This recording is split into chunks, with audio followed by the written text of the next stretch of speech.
Bonjour à tous, avec l'aide de Dieu, le Hayom Yom du 24 Iyar, 39e jour du Homer.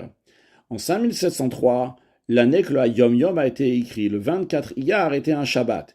Et pas juste un Shabbat, mais Shabbat Mevachib, le Shabbat qui bénit le Rosh Chodesh Sivan, le début du mois de Sivan. Donc la coutume, elle est que ce Shabbat-là, comme tous les Shabbats Mevachim, tous les Shabbats qui bénissent Rosh Chodesh, on dit tous les Teilim tôt le matin. Et deuxièmement, que c'est un jour de Farbringen, c'est un jour dans lequel on fait une réunion chassidique.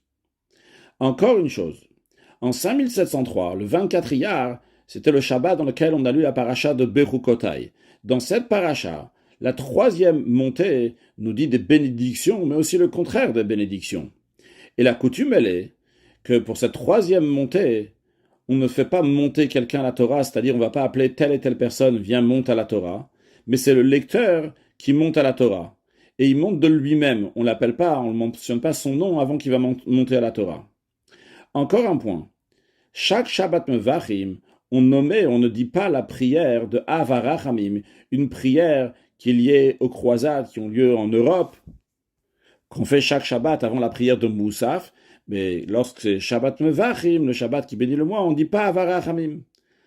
Mais en ce qui concerne le mois de Iyar et Sivan, vu qu'il y a eu des décrets à cette époque-là, les décrets donc des croisades étaient à cette époque-là, il y a lieu de dire Avarachamim, cette prière-là qui est liée avec les croisades, bien que c'est Shabbat Mevachim. Mais quand même, en ce qui concerne le mois de Iyar, vu que lorsqu'on bénit le mois de Iyar, on est encore dans le mois de Nissan. Dans le mois de Nissan, on ne dit pas Tachan, on ne dit pas de confession. Donc, parmi les choses qu'on ne dit pas dans le mois de Nissan, c'est Avarachamim. En effet, cette prière-là n'est pas dite lorsqu'on ne dit pas Tachanun.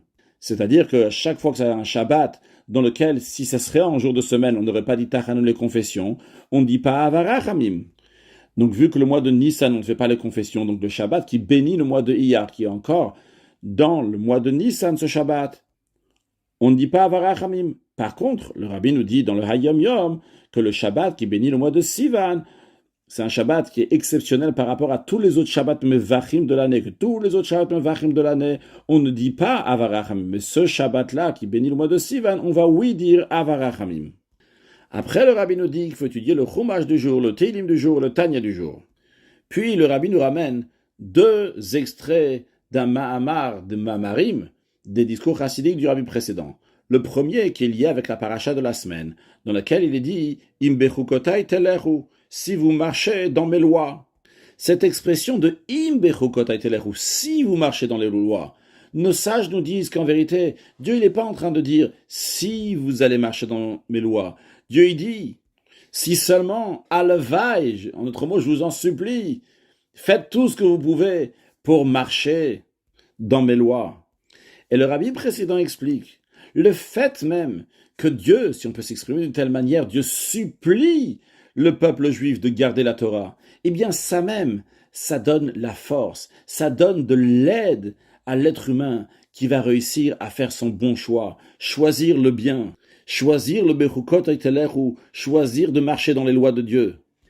Et pas seulement ça, mais grâce à ça, il y a une deuxième chose qui se fait, que Bechukotai, telechu qui veut dire marcher, c'est-à-dire que dorénavant, la Neshama va concrétiser la raison pourquoi elle est venue dans ce monde-là, de devenir un mehaler, d'avancer, c'est-à-dire la Neshama, avant qu'elle descende ici-bas, elle ne peut pas avancer, dans le même esprit qu'on trouve à propos des anges, que les anges, ils s'appellent donc des gens ceux qui se tiennent debout, omdim, mais ils ne sont pas mehalchim, qu'ils avancent. Lorsque la Neshama, l'âme divine, elle descend ici-bas, et dans ce monde-là, elle fait ce qu'Akadosh Baruch Hu, Dieu nous demande de faire, et bien par cela, elle devient mehaler, par cela, elle avance. Après, le Rabbi nous ramène l'extrait d'un deuxième Mahamar du Rabbi précédent, dans lequel il parle de la différence entre la tribu de Yosef et la tribu de Yehuda, comment Yosef représente l'étude et comment Yehuda représente l'action. Et lorsque Mashiach va venir, David Amelech, qui est de la tribu de Yehuda, et donc même le roi Mashiach, David Malka Meshicha, de la tribu de Yehuda, c'est lui qui va régner sur tout le peuple juif. Donc ce qui représente le fait que lorsque Mashiach viendra, va se révéler la grandeur de la simplicité, de l'intégrité qui sont la base du service de Dieu, des gens simples, lorsqu'ils prient, lorsqu'ils disent des Teilim avec sincérité.